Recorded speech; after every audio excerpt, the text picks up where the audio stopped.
Welcome to the golden era of the welterweight division. This weight class is flourishing like never before. Its best fights, best athletes, and best performances are all converging at the same time. Welterweight right now is so stacked it practically makes you kick your feet. It's the most exciting division in the UFC, loaded with surging contenders and non-stop movement. There has never been a better time to tune in. Look at the rankings. Buckley has only one loss, to Kamaru Usman, and is sitting at number 10. In any other division, number 10 usually means gatekeeper. Here, it still means elite. That's how crazy deep welterweight is. Even Usman is number 8, and people were talking about giving him another title shot. Let's not do that. The momentum is with other contenders, and at least one of them deserves a crack at the belt before Usman. Last weekend was the worst-case scenario for Usman's title hopes. Morales and Prozis turned in stellar performances that basically erased Usman's path to a shot, and Ian Gary vs Belal Muhammad might bury whatever remains of it. That's how chaotic the movement has been. I've never seen this much shifting at once. Every fighter except 2 in the top 15 moved. JDM dropped to number 1. Belal at 2. Morales jumped 5 spots to 3. Shavkat slid to 4. Pratt climbed 4 spots to 5. Honestly, the only ranking I disagree with, he shouldn't be above Ian Gary. Brady fell to 7. Usman dropped to 8. Leon slipped to 9. Buckley to 10. Bunfam to 11. Burns stayed put. Kopylov slid 2. Neal and Rodriguez each moved 1 spot. Mike Malott fell out entirely after low-blowing Holland to win. Fair enough. The division transformed after one event, and we've got Belal vs Ian Gary coming up this weekend.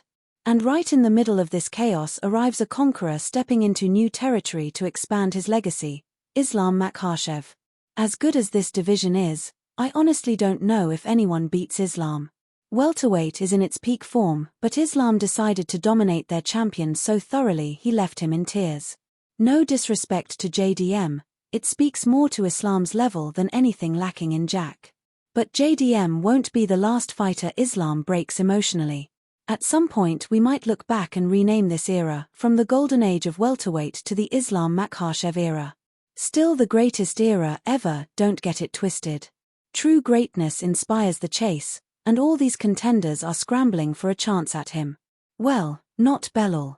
He's too close with Islam to fight him. If Ian Gary beats Belal, that solves the problem. Not guaranteed, but much better for the division. It's a blessing to have an all-time great champion in his prime surrounded by contenders who actually want the smoke. But can they handle what they're asking for? Islam isn't a normal champion, he's one of the greatest fighters to ever compete. His cardio was sharp, his skills fully intact, and many believe he looked better than ever against JDM. That was the guy Khabib was worried about, and Islam made it look easy. At this point, simply being competitive with Islam is an accomplishment. Even the elite in this division might not escape his grip. And I genuinely believe JDM has some of the best submission defense in the division, which is exactly why Islam didn't finish him. He did go for multiple submissions, JDM's defense was just that good. But others won't be as lucky. Some of the grapplers, Shavkat and Sean Brady, would be harder to submit. But Shavkat has an asterisk. We don't know what version is returning after his injuries. He could come back as the monster we know, or something more like the Tony Ferguson post-injury version. Huge question mark. Islam's rise is incredible to watch.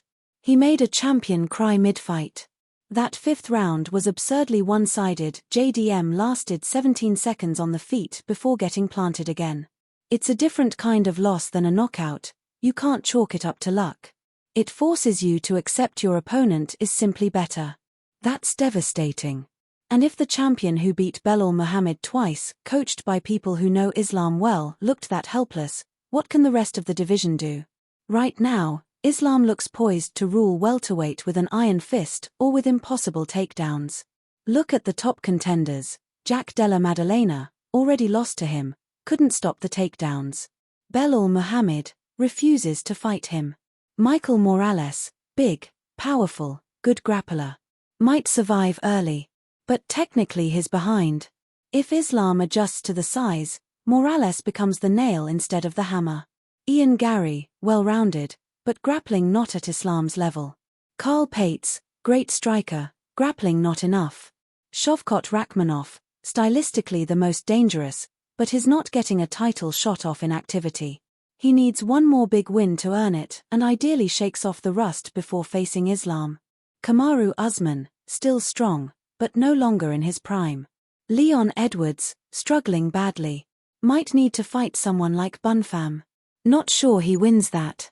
The decline is real.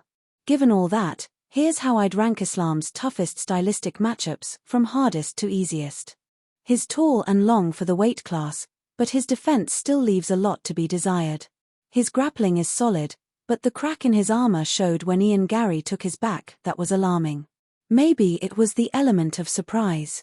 He probably didn't expect Gary to shoot, just like nobody expected Alexander Gustafsson to take down John Jones.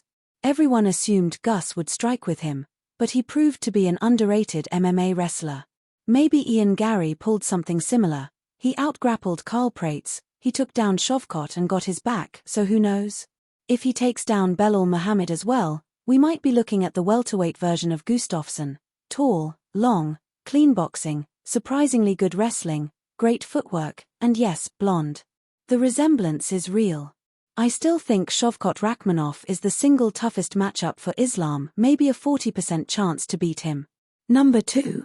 Honestly, Michael Morales. You can't ignore the physicality. The guy is massive for welterweight, long, powerful, strong, and surprisingly good at maintaining pressure.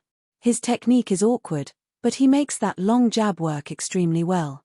Lots of fighters with reach never figure out how to use it. Morales absolutely does. Even though his right hand isn't textbook, it's good enough to put anyone out. And the angles he throws from are tricky. His stance is unusual, very squared with both feet turned outward and his hips pulled far back. Awkward, yes, but incredibly stable.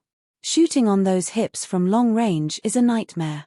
He's always ready to sprawl or dig underhooks, and because his hips stay so far away, it becomes an interesting takedown dynamic. But can Morales just stand up from Islam like Derek Lewis used to? No. Islam isn't allowing the Lewis technique in his division.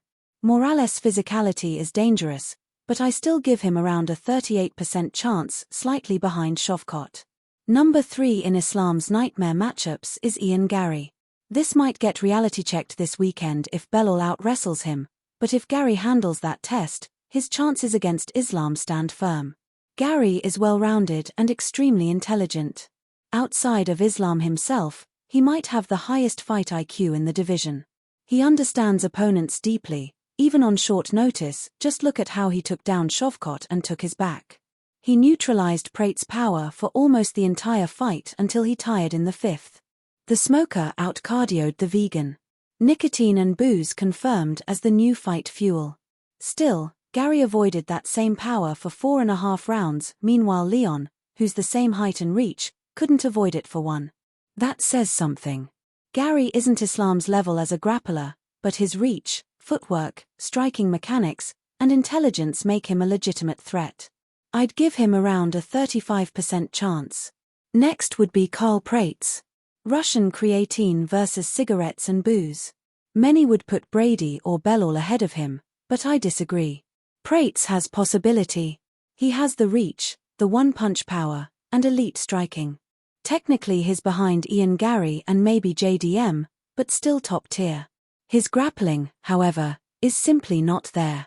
Islam would dominate him thoroughly, but Prates can win in ways Brady and Belal cannot. I'd give him a 30% chance.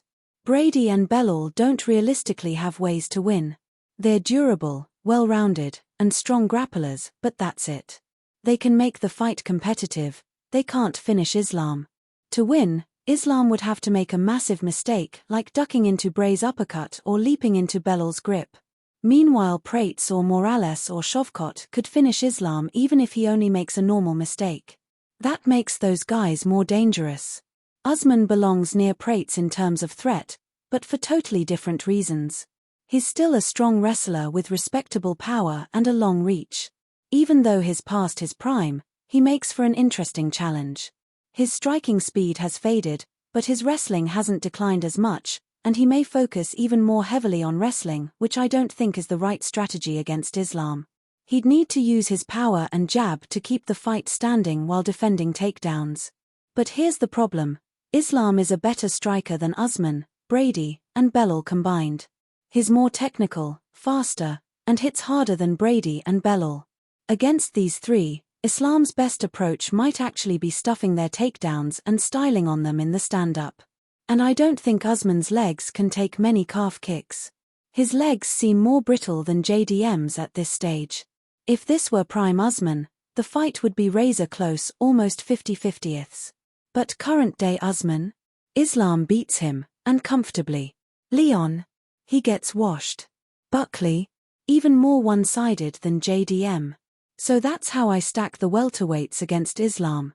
But someone has to fight him next. As it stands, Michael Morales is the rightful #1 contender. He beat the #2 guy emphatically. Dana basically said the winner of Morales vs Brady was next, and Morales won cleanly. That's a title shot performance. However, Ian Gary could earn a shot if he dominates Belal Muhammad. A win over Belal and Prates would give him one of the strongest resumes in the division. Both Gary and Morales present unique problems for Islam. JDM has several good options: Carl Prates, amazing striking matchup; Sean Brady, both coming off losses; loser of Gary vs Belal Morales, if he doesn't get the title fight, could fight Prates. That matchup is insanity, technique versus size, knockout power on both sides, and Morales might even take it to the ground. Brady has options too: JDM, Usman, the loser of Gary vs Belal, or even Buckley, and he'd dominate Buckley if he wrestles. Usman has countless paths: JDM, Gary Belal winner, Gary Belal loser, or the long overdue matchup with Belal himself. Their trash talk is cringe but entertaining, and the mysterious podcast incident only fuels fan interest. Release the episode, Belal. Buckley could fight Brady, Gary Belal loser, or Leon Edwards. Speaking of Leon, he needs to fight Gabriel Bonfim to see where he really stands. Burns vs Jeff Neal works. Daniel Rodriguez vs Mike Malott works. And Kopylov seems basically retired, no idea why he's still ranked. That's the matchmaking landscape and the hierarchy of who gives Islam the hardest fights. Ultimately it might not matter, Islam might beat them all. He's one of the best fighters ever, easily top 5 all-time already, and is still adding to his legacy. He wants to defend the title frequently, and that's exactly what fans want. So who do you think are Islam's toughest matchups? And how would you book the welterweight division?